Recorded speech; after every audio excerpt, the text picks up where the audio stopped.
Hello, my fellow page turners, and welcome back to the channel. I'm Matthew, the man with the hat who reads, and it's book haul time! Book hauls, like I've said before, they're my favorite videos to watch because I love seeing what everybody's excited about, and they're my favorite videos to make because I love showing off what's new and what I added to my stacks. And I added too many. But the good news is the stacks haven't tipped over yet. They're leaning, but they haven't tipped over, so I call that a plus. And since I have so many in here, we're not going to waste any time. We're just going to dive right in. So first up, I've talked about this book a few times on the channel already, and there'll be a review video coming next week. But this was an advanced reading copy I won from Goodreads for Jason Recollect's Hidden Pictures. This was the first book I got for the month of March, because this is a book haul for March and April. I should have said that earlier, but anyway. So I'm not going to go into a lot of details on this book because I've talked about it already before, and I will talk about it again in the review video next week, but that is one I got, and I already read this one, actually, of course. Obviously, so I'm really repeating myself today. Anyway, let's move on. So, about midway through, I got this one as a gift from somebody who I just really... She's the best. She always is giving me books, and I'm always giving her books, so I guess it's a win-win. But she knew how much I enjoyed The Last Days of Jack Sparks, so she gave me Jason Arnopp's other novel, Ghoster. Social media, cell phones, possession type stuff, it sounds like. I'm excited for this one. I probably won't get to it until October of Horror. I mean, it's a little thick. Not too bad. I'm going to get to it. Obviously, I really wanted to read this one. And I thank her again for this. She's the best. She really is. So I made a half-price books run, because that's what I do. And I got quite a few from there. I'm just going to work right down through the pile. I've talked before about Benjamin Percy, how I've liked some of his novels. Well, I found one of his earlier ones, The Wilding. I don't know a lot about this book. It doesn't sound like it's like his others I've read, so that's a plus, I guess. And the cover is kind of weird. I'm guessing it's a tree we're looking at? Does it make more sense that way? I'm not sure what it is we're looking at on the cover, but it's a kind of a cool cover. And it's not terribly thick, so I will get to this at some point, maybe by this summer. I'm excited for it. I don't know much about it, but it is one I wanted to get to. We have Reginald Rose's 12 Angry Men. I said, I think, in my May TBR video, it's not very long. It's technically the play of the movie. I am excited for this one because the movie is a masterpiece, I think. The original movie, that is. I haven't seen the remakes, but I'm really excited to dive into this one. It shouldn't take me too long. Like I said, it's a play. I should be able to fly through it in a day or two at most. I've heard different people talking in book 2 about Tad Williams' Otherland, and I found the first book, City of Golden Shadow. And I've read Tad Williams before. I read his Bobby Dollar trilogy, and I liked them okay. They were more of an urban fantasy. This is more of like a fantasy sci-fi, I guess. Surrounded by secrecy, Otherland is home to the wildest dreams and darkest nightmares. Incredible amounts of money have been lavished on it. The best minds of 2 generations have labored to build it, and somehow, bit by bit, it is claiming the Earth's most valuable resource, its children. So that sounds fun. I guess there's 4 books in this series, and this first one is quite the chunker. I mean, it's like 800 pages? 780, okay. Just shy of 800 pages. I don't know when I'll get to this. I know I will at some point. Obviously, sometime when I have some extra time, because that's going to take me a while to get through that.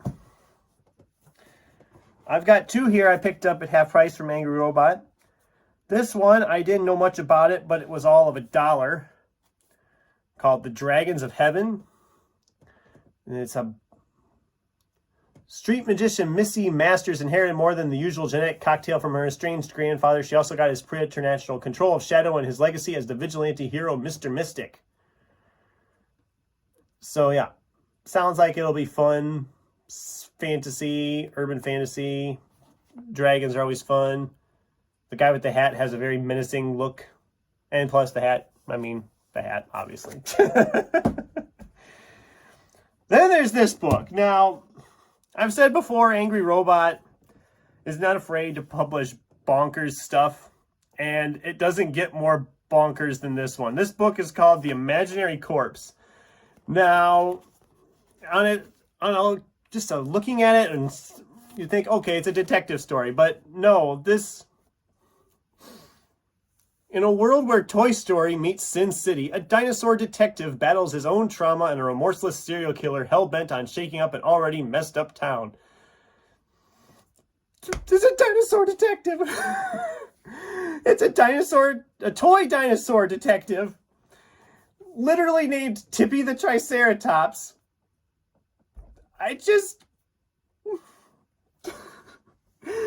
This sounds so bonkers and I'm here for it. I can't wait to dive into this. I'm going to try to get to this one in June because I have so many questions. I am so curious about this. I'm ready for something like this. This sounds absolutely insane and I'm here for it. Okay, I've heard a lot of talk about this series as well. And I found the first one for $6. And that's Genevieve Cogman's The Invisible Library. I don't know a lot about it. I've heard it's a really good fantasy series, and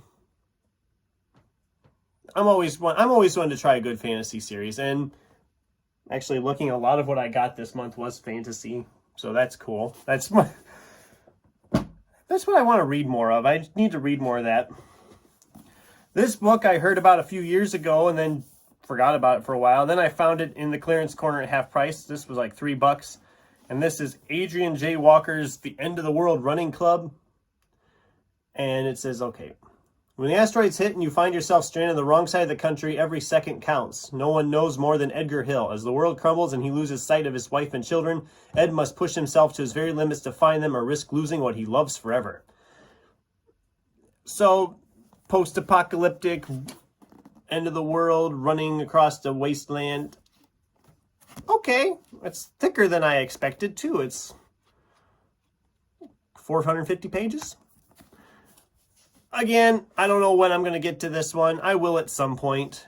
I'm very curious about this, and I can't wait to dive into that too. Someday. I have so many sitting around. All right, so then I got 2 more in the Witcher series.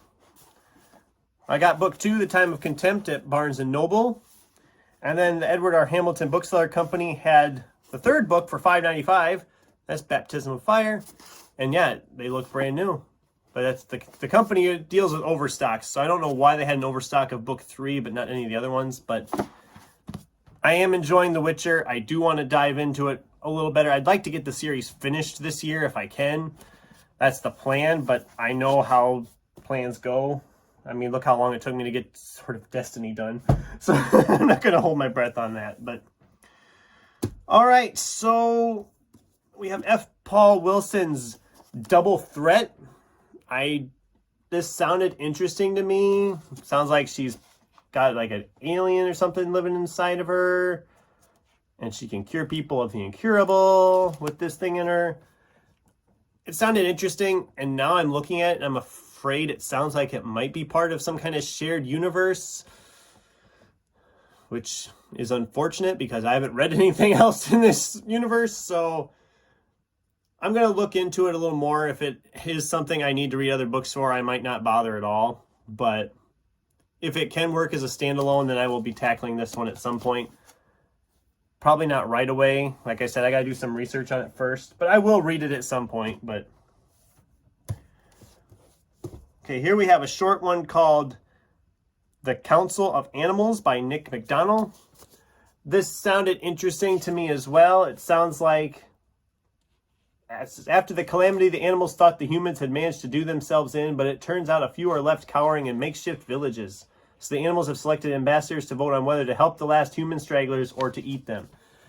So this sounds kind of fun. It's not very long. I think it's just shy of 200 pages. And I'm going to try to squeeze this one in June, maybe even in May, depending on how my TBR goes, because it won't take me long to get through it. So, Okay, John Mars wrote The One, which I loved, and I have his book, The Passengers, sitting in my stacks. And when another one popped up, I thought, well, I got to grab it because the first one didn't let me down. I'm really depending on these other ones to be just as good. And this is The Minders. And just briefly, let's see. 5 ordinary people have been selected to become minders. Transformed by a revolutionary medical procedure, they are the latest weapon in thwarting cyber terrorism. The country's most classified information has been taken offline and turned into genetic code implanted inside their heads. Together, the 5 know every secret, the truth behind every government lie, conspiracy theory, and cover-up. In return, they're given the chance to leave their problems behind and a blank slate to start their lives anew. But not everyone should be trusted, especially when they each have secrets of their own they'll do anything to protect. And yeah, John Mars, like I said, The One was phenomenal. I loved it. And Passengers, I've heard good things, even though I haven't read it yet. I haven't heard anything about this book, so I'm really wanting to dive into this. Don't know when I'm going to dive into this. Wow, he's wrote a lot more books than I thought he had. It's great when you find an author's written more than you didn't know he wrote. That's awesome. Okay, here we have a graphic novel that I picked up through ERHBC. And the main reason I picked up is because it's Joe Hill, who's hanging out behind me right here. This is Dying is Easy. Let's see, it says a disgraced ex-cop turned bitter stand-up comic turned possible felon. It's not terribly long. It's a graphic novel. Graphic novels I can usually fly through pretty quick. I'm going to actually read this month. I'm excited to dive into this. I haven't read a graphic novel in a while, so... And it was like $6, which it's a nice hardcover book. That'll be sometime this month, probably.